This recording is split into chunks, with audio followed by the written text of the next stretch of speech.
Well, this morning, honestly, that's a little out of my comfort zone. I was a little nervous. This is more my lane. I can do this. I'm not quite as nervous doing this one. But we have lots of different ways to serve in the church, different ministries that are going on throughout the week.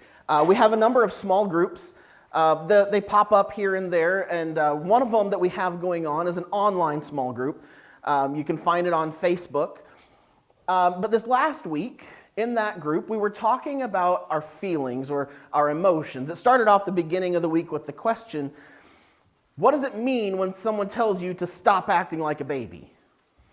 And throughout the discussion, we kind of came to the conclusion that, they're calling you to be mature. They're calling you to not be driven by your emotions.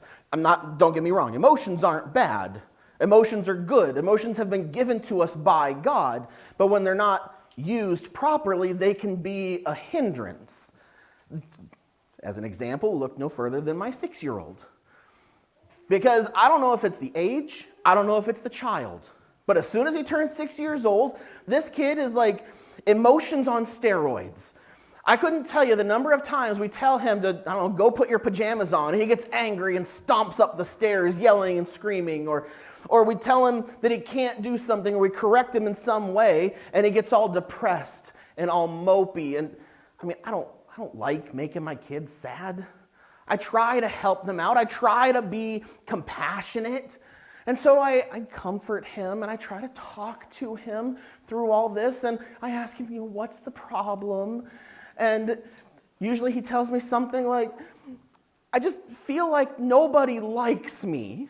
Oh, that breaks my heart. I don't want my kids to think that I don't like them. And so I reassure him and I tell him, buddy, I definitely, absolutely love you. And even on top of that, I like you too. And as a parent, as an adult, as someone who is more mature, I can look into his situation and I can see where his thought process went wrong, where he let his emotions get the better of him. But usually that's the problem, because we can see it in other people's lives. We can see when other people are being overly emotional, but we have trouble seeing it in our own lives. When our thought process goes wrong, we don't always identify it. In fact, we try to justify it. But emotions, they're not easy. Whether you're a 6-year-old or whether you're a 42-year-old, emotions can be hard, but all of it plays a vital role in communication. Now, last week we started a new sermon series on marriage, and we're looking at what marriage is and how to do it well. And last week we started by just defining our terms, explaining this is what we mean when we say marriage. This is what God has defined marriage to be. And this week we're going to dive into how to do it well. And the first thing we're going to look at is communication. Because I've done premarital counseling, I've done marital counseling, and every time I talk about marriage, I make sure to say, communication is key. If communication is key in any relationship, but especially in marriage. Because we all communicate, whether we intend to or not. We have ideas, we have thoughts, we have needs, and we communicate those. Sometimes we communicate those, we bust through the front door and we say, this is what I want. This is what I need. We use our verbal communication skills in order to convey our wants, our needs, our desires, our ideas.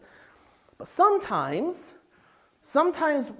we're a little more subtle and we use nonverbal cues. We use the tone of our voice. We use our body language in order to communicate these same things, because the reality is, we're not mind readers. I don't know what's going on inside your head, and you don't know what's going on inside my head. The only way for you to know what's going on in my head is for me to communicate, be it verbal or nonverbal. And as you've lived life, as I'm sure I mean, we have people of all ages here. As you've lived life, you've seen good communication and you've seen bad communication. You've seen people who have been able to articulate what they want and their needs and their desires, and you've seen people who, they drive everybody away. There are good ways to communicate and there are bad ways to communicate. The bad news is we're not born knowing how to communicate. Babies don't come out of the womb and they say, hey mom, hey pops, I'm hungry, I'm dirty, give me some food, change my diaper. They don't do that. They whine, they cry. In their infancy, in their immaturity, they become over emotional. They communicate with the only skills they have. But as time goes on, they learn. And they become better at communication. We've all become better at communication, and there lies the good news. While we're not born knowing how to communicate, communication is a skill. And as a skill, that means that we can always get better. You can be the best communicator in the world, but you can always learn to do it better. Because in relationships, in marriage, we all tend to have the same problems when it comes to communicating. And this is captured beautifully by King Solomon in the book of Proverbs. In Proverbs chapter 18, where he says, fools find no pleasure in understanding, but only in expressing their opinion. And this is how most of us tend to communicate. We want to say our piece. We want to put it all out there. We want to yell, scream, whatever. We want people to listen to us. But communication is a two-way street. And if we're going to be good at communicating, it takes more than just talking. It takes listening as well. And that can be hard. But I think in order to become good listeners, and therefore to be good at communication, we first have to understand how it is that we think. You may think, well, I think all the time. I'm actually pretty good at it. But the reality is, most of our thinking, it happens on a subconscious level, and you don't even realize that you're doing it. Your brain goes on autopilot, and it just does these things, but it's helpful to us to understand what it is our brain is doing. Now, if you've talked to me any length of time about marriage or relationships or communication, you've probably heard me recommend a book. And many of you have probably read it because I recommended it, and it is the book Crucial Conversations. This is not a church book. This is a communication book. It helps to explain how to communicate better, whether it's in a business environment, whether it's with your children or your spouse or any other relationship. And in that book, they kind of dive into this thought process of how we go about thinking in terms of communication. And they call it a path to action. And this path to action, it always starts, first and foremost, with an observation. There's something that we see. There's something that we hear. These things are facts. There's no arguing about them. When you mentioned that you wanted to go out with your friends, she rolled her eyes. That is a fact.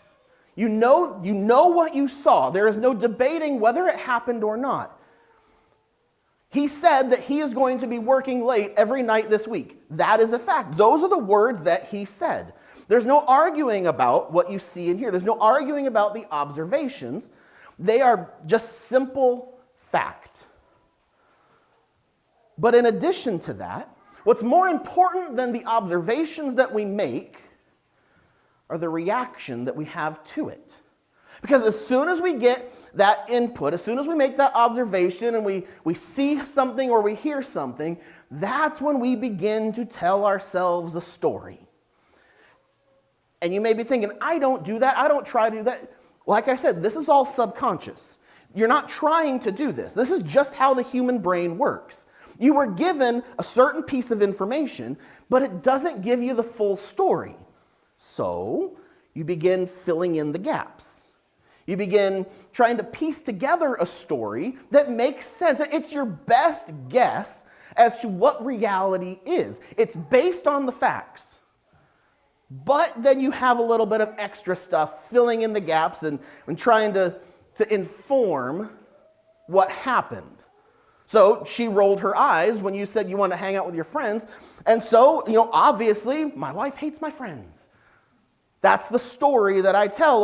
Or he said that he has to work late every night this week. Well, my story begins saying, well, my husband is trying to avoid the family because he doesn't like us. He doesn't want to spend time with us. These are what we do to fill in the gaps. It's not a fact. The fact was she rolled her eyes, or the fact is he said he has to work late. But our story begins to fill in those gaps with our best guess. But on top of that, our reaction continues with our feelings. I'm sure you've been there. Somebody says something, somebody does something, and you begin to tell yourself a story. You begin to say, well, he doesn't like my friends, or she doesn't want me to go hang out with, and you begin to get emotional. You begin to get angry. Well, this is what he's thinking. Well, this is what she's thinking. And the fact is, you don't know. They haven't done anything. This is all going on inside your head, yet the feelings are very much real. You become mad. You become depressed. And they didn't even do anything yet. Renee and I laugh about this sometimes. There will be times where she'll the next day after she's had a dream, she'll tell me about the things that I did in her dream. And the dream me is not a nice guy. And I did some really mean and evil things in her dream. But the reality is that wasn't me. That doesn't stop the fact that because of all that, she has these feelings.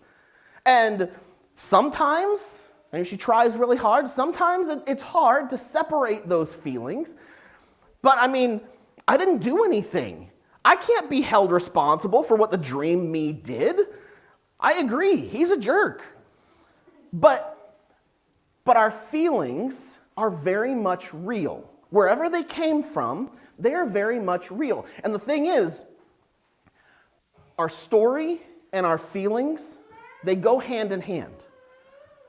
Because many times, one will inform the other. I'll see or hear something, I'll begin to tell myself a story, and then my feelings will bubble up from that story. I'll begin to become depressed about what I told myself in my story, and then I begin to rethink about my story in light of my feelings. And then I become more depressed, or maybe I'm angry and they didn't do anything, but now I'm attributing false motives because of my anger, and I revisit that story and I become even more angry, and they just begin to cycle and to swirl, kind of mixing together like water going down a drain.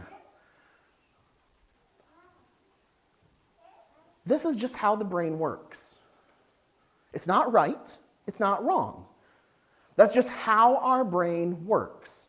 We get a piece of information, we get a fact, we fill in the gaps and we make a story, and we begin to have feelings. Now, I know I'm speaking to a whole bunch of German, Norwegian folks here, and you guys don't have feelings. You may say that you don't have feelings, but the reality is, even if you try to hide it, even if you try to suppress it, those feelings are there.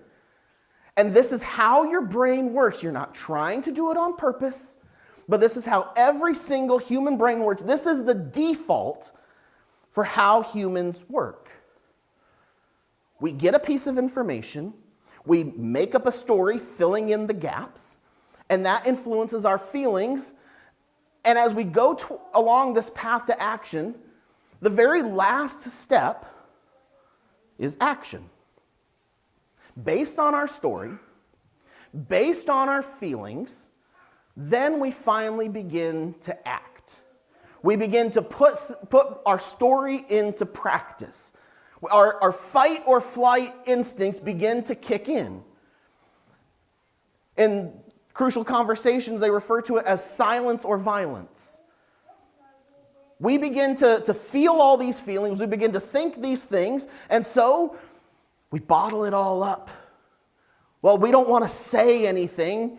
Or, we start lashing out. Sometimes physically, sometimes verbally, sometimes in like passive aggressive ways.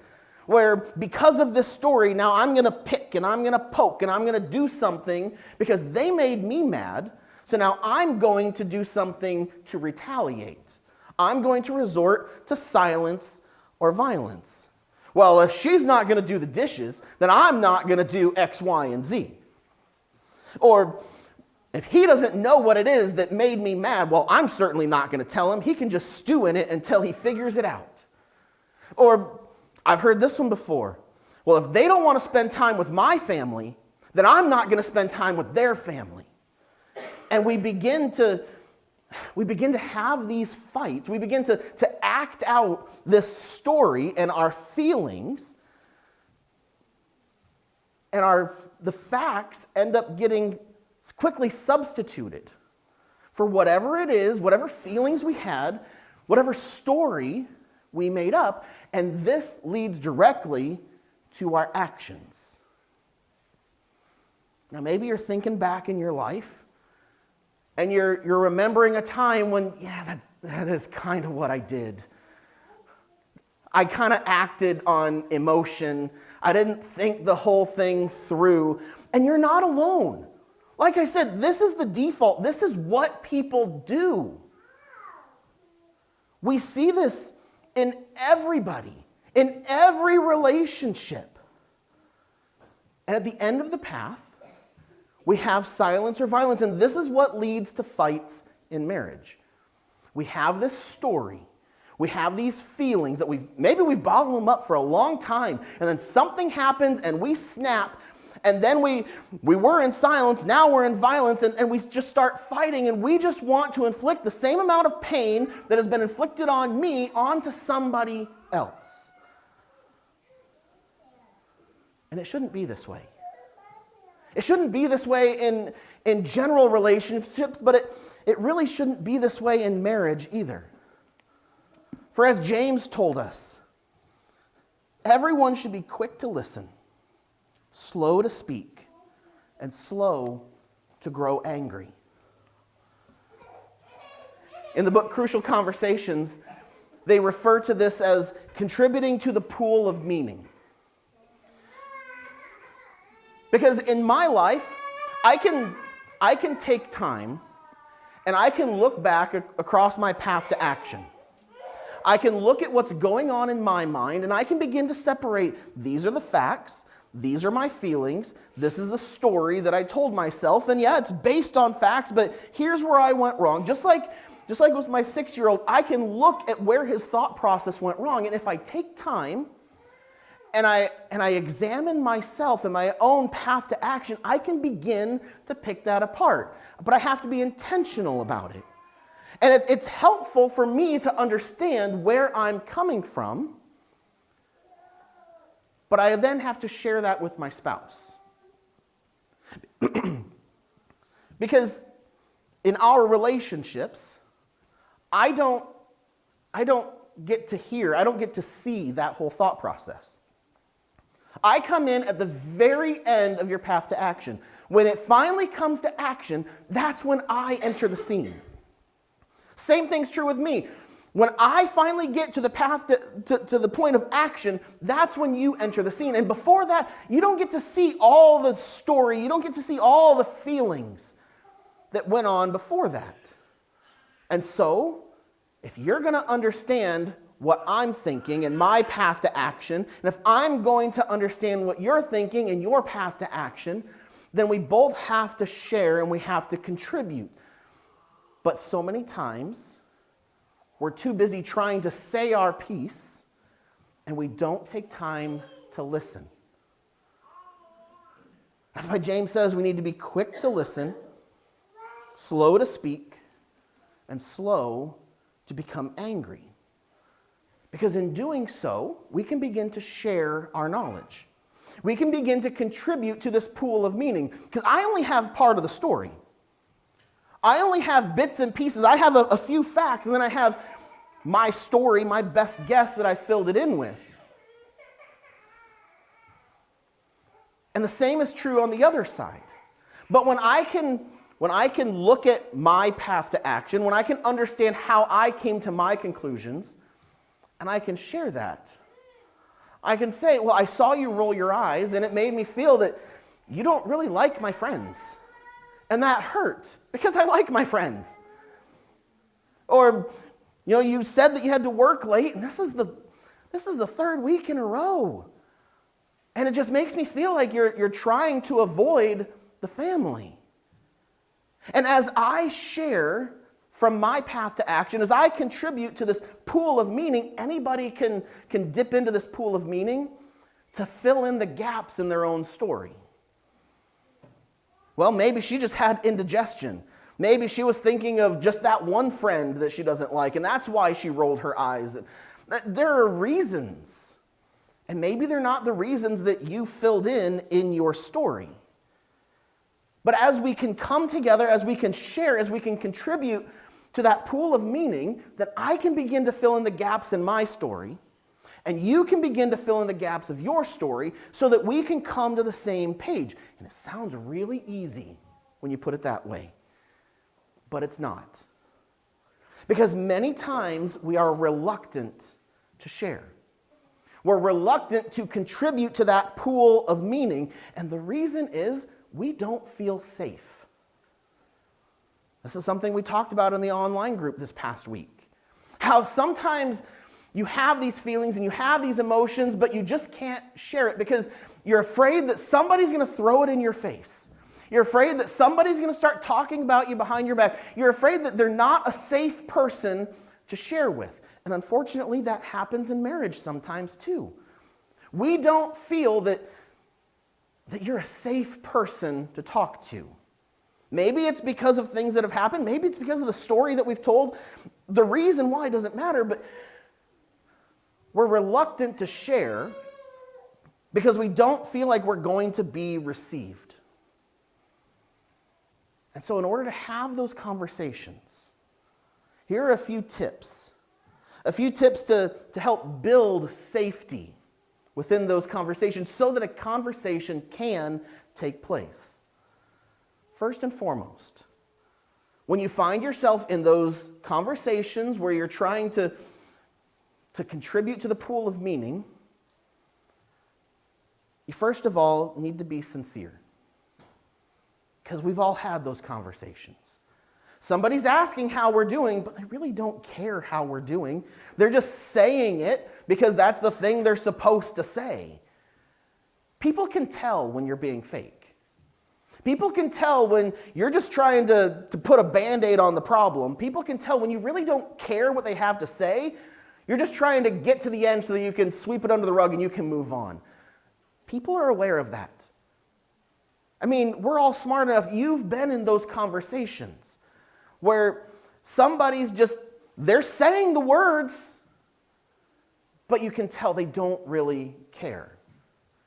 And so if you're going to create an environment where the other person feels safe enough to share, where they are free to be vulnerable, well, then you have to really care. You have to be sincere and actually listen.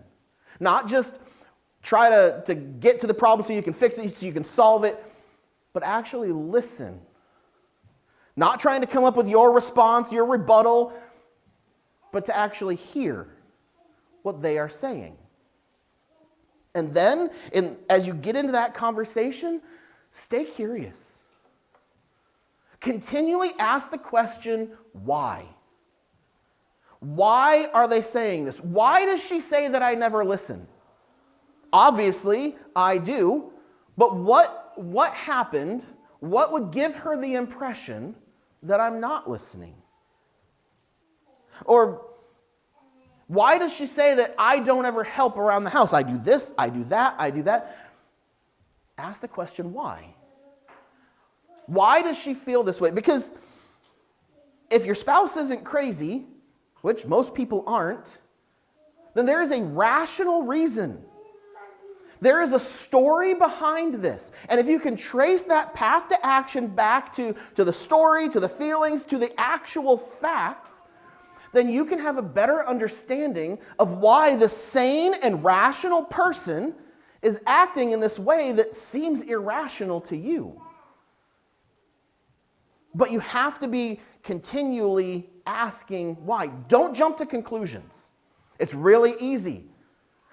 I mean, the crazy one is really easy to jump to. Well, they're just crazy, therefore I don't have to consider anything that they're saying. They're not crazy.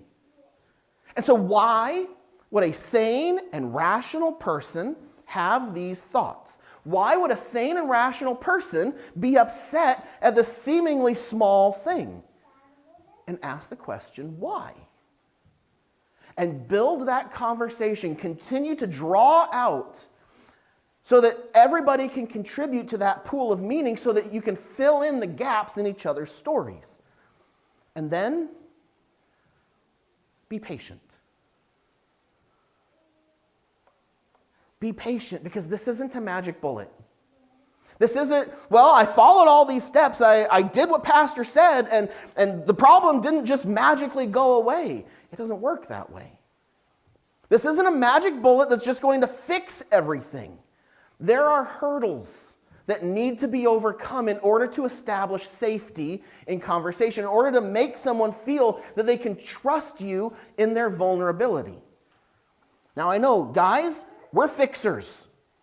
We see a problem, we want to fix it. That's just how our brains are wired. If there's an issue, we just want to just dive in there head first and be like, I'm going to do this, here's my plan, I'm going to take care of all these things, that's going to fix the problem. It doesn't work that way. I'm sure you've had projects that you're working on, where if you try and rush through it, if you try to just power through to the end, you're going to end up causing more problems than you fix. You're going to break a bolt, you're going to destroy some piece of equipment if you just power through and try to fix it. But instead, you have to take your time. And you have to be patient. This is one of those situations.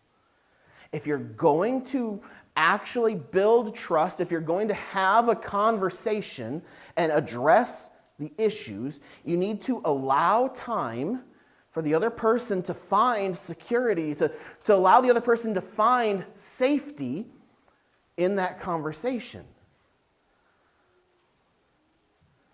Because safety is hard. Communication is hard.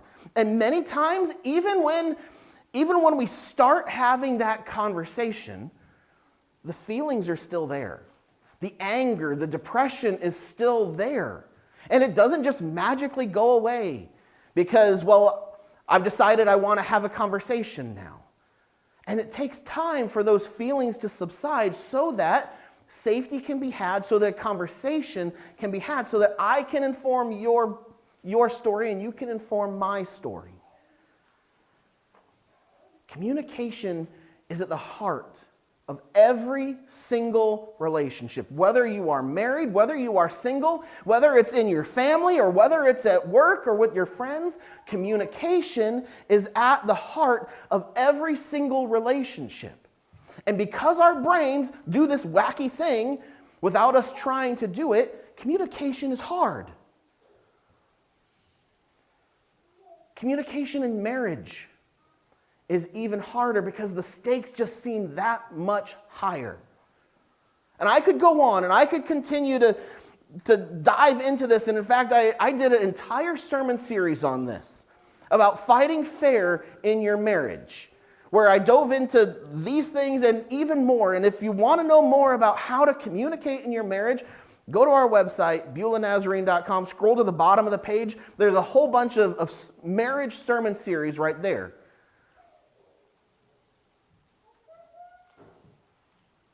Because marriage is hard. In a good way. Don't get me wrong. Marriage is possibly your greatest source of grief, but additionally, your greatest source of joy. Marriage can be hard, but it can also be amazing. But it all comes down to Are you willing to communicate? Are you willing to put in the work? Are you willing to put in the effort in order to get out of it what you want? And in order to help you to do this, I have, as you go out the door, I have a little handout thing to give you with just some tools. Because sometimes you get into these conversations and a conversation just isn't happening. The other person isn't willing to talk. They're not opening up. And it can be really frustrating if you're trying to have a conversation and the other person won't talk. So I have some tools to give you to help you to begin to draw out that conversation. But again, they're not a magic bullet. And it's likely that at some point you're going to find yourself in the middle of a conversation. You're going to find yourself in your marriage. And everything that I've said, even though this was a great message and it had lots of good information and lots of tools and tips, in the heat of it, you're going to forget everything. And so if you've already forgotten everything, or if you find yourself in that situation where you don't even know what to do, remember this one thing. The words of Paul to the church in Philippi, where he said, don't do anything for selfish purposes, but with humility, think of others as better than yourselves. Instead of each person watching out for their own good, watch out for what is better for others. See, this is the heart of relationship. This is the heart of marriage. If you forget everything else that was said, you forget everything else about how to deal with all these things, if you remember nothing else, remember this. Put your spouse above yourself. As you have conflict, as you're trying to work things out, elevate them above you. Put their needs above your own needs. And if you'll do this, if you'll take this one simple step, then you will begin to set yourself on the right path to a happy and a healthy marriage. Let's pray. Heavenly Father, we all have relationships. We all communicate, sometimes better than others. But God, I pray that you would help us to learn to communicate as you have taught us, to be quick to listen, slow to speak, and slow to become angry. Help us to understand and seek understanding more than just sharing our opinions. God, our desire is to have healthy relationships. And God, your desire is for us to have healthy relationships and healthy marriages. So God, I pray that as we go from this place, that you would help us to start somewhere, to start recognizing our own path to action, to start trying to have those conversations, to, if nothing else, to start considering our spouse as higher than us, to put our own selfish desires aside in favor of the one that we love. God, go before us and help guide our paths, that we may have healthy relationships, that we may have healthy marriages. And that God, through all of it, that you would be glorified. Thank you for the time that we've had together. Thank you for the marriages that are represented here and the future marriages that are to come. And God, begin working in our hearts that we may have strong and healthy and happy marriages. We pray in Jesus' name. Amen. God bless you guys. I love you, and we'll see you next week.